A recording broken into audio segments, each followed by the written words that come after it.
Hello bachchon, let's read this question. The question say that when a nickel spatula is used to stir an aqueous copper sulfate solution, option A, the solution stir well without any chemical change. Option B, nickel spatula gets partially oxidized into Ni+2 ion. Option C, Cu+2 ion present in the solution get partially reduced to copper. Option D, copper gets deposited on the spatula. First of all, key concept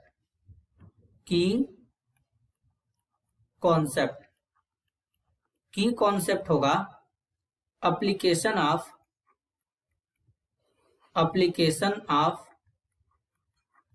electrochemical series.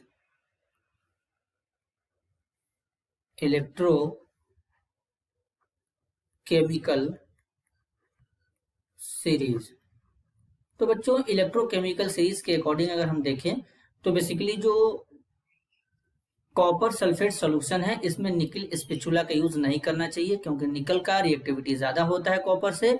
तो copper sulphate के solution से निकल जो होता है वो copper को displace कर देता है, जिसके थ्रू कॉपर हमारा स्पेचुला पे डिपॉजिट हो जाता है। तो यहाँ पे कुछ रिएक्शन इस तरीके से होगा। जो कॉपर सल्फेट है CuSO4 ये इस तरीके से ब्रेक होता है Cu+2 और सल्फेट आयन में इस तरीके से ब्रेक हो जाएगा। अब बेसिकली हमारा रिएक्शन दो तरीके से होता है, एक एनोड पे दूसरा कैथोड पे। देन यहाँ पे जो H2O होता है वाटर, ये कुछ इस तरीके से ब्रेक करता है H+OH- में। अब यहाँ पर जो रिएक्शन होता है एक एनोड पे होता है दूसरा कैथोड पे होता है।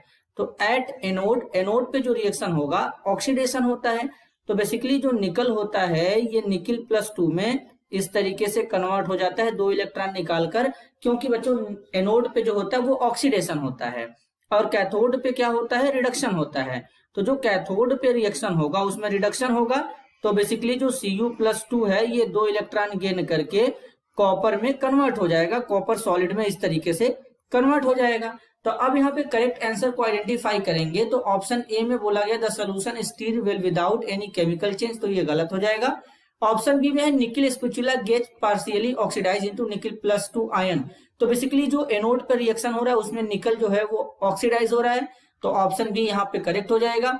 ऑप्शन सी है Cu+2 ion present in the solution get partially reduce to copper. तो जो कैथोड पे रिएक्शन हो रहा है उसमें कॉपर जो है वो पार्शियली क्या हो रहा है, रिड्यूस्ड हो रहा है, तो ऑप्शन सी भी करेक्ट हो जाएगा। ऑप्शन डी है copper gets deposited on the spatula, copper जो होता है वो स्पेचुला पे डिपॉजिट हो जाता है, तो ऑप्शन डी भी करेक्ट है। तो इस क्वेश्चन के लिए जो करेक्ट आंसर होगा वो होगा बी, सी और D. This is your answer. I hope you understood it well. All the best.